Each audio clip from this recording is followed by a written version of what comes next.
ബംഗ്ലാദേശിൽ കാര്യങ്ങൾ മറിയുകയാണ്. കഴിഞ്ഞ 48 മണിക്കൂറിനുള്ളിൽ നടന്നത് നാടകീയ നീക്കങ്ങൾ. ധാക്ക ഉൾപ്പെടെയുള്ള ഇടങ്ങളിലേക്ക് സൈനിക ടാങ്കുകൾ നീക്കി സൈന്യം നിലയുറപ്പിച്ചു കഴിഞ്ഞിരിക്കുന്നു.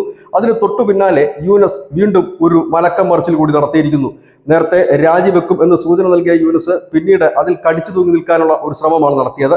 ഇന്നലെ യൂനസിന്റെ പ്രഖ്യാപനമെത്തി.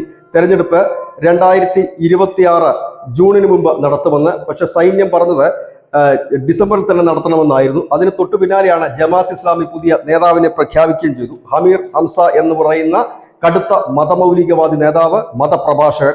അതായിരിക്കാം ഇനി അടുത്ത ബംഗ്ലാദേശിന്റെ ഭരണാധികാരി. യൂനസ് സ്ഥാനമൊഴിയുകയാണെങ്കിൽ ഒരുപക്ഷെ ഈ അമീർ ഹംസയെ അവിടെ അവരോധിക്കാനാണ് ജമാഅത്ത് ഇസ്ലാമിയുടെ നീക്കം. ഇതെല്ലാം കണ്ടറിഞ്ഞതിന് തൊട്ടു പിന്നാലെ സൈന്യം വ്യക്തമായ ഒരു സന്ദേശം സർക്കാരിന് നൽകിക്കഴിഞ്ഞിരിക്കുന്നു. ഡിസംബറിന് മുമ്പ് ജനാധിപത്യ രീതിയിൽ തെരഞ്ഞെടുക്കപ്പെടുന്ന ഒരു സർക്കാർ ഇവിടെ ഉണ്ടാകണം, തെരഞ്ഞെടുപ്പ് നടക്കണം.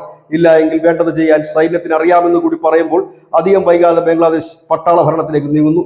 നിലവിൽ പട്ടാള ഭരണത്തിന്റെ കീഴിലേക്ക് ബംഗ്ലാദേശ് നീങ്ങുന്ന എല്ലാ സാഹചര്യങ്ങളുമാണ് ബംഗ്ലാദേശിൽ എന്ന് അവിടെ നിന്നുള്ള റിപ്പോർട്ടുകൾ സൂചിപ്പിക്കുന്നു. കഴിഞ്ഞ കുറെ കാലമായി സമരത്തിൽ ഉണ്ടായിരുന്ന ജീവനക്കാർ പലരും റെയിൽവേയിലടക്കം അവർ വീണ്ടും ജോലിയിൽ തിരികെ പ്രവേശിച്ചത് സൈന്യത്തിന്റെ നിർദ്ദേശപ്രകാരമാണ് എന്നുള്ള റിപ്പോർട്ടുകളും പുറത്തു വരുന്നു. ഇതിനിടയിൽ യൂനസ് പറഞ്ഞ മറ്റൊരു കാര്യം, രാജ്യത്തിനകത്തും പുറത്തും ബംഗ്ലാദേശ് യുദ്ധസമാനമായ സാഹചര്യമാണ് നേരിടുന്നത്.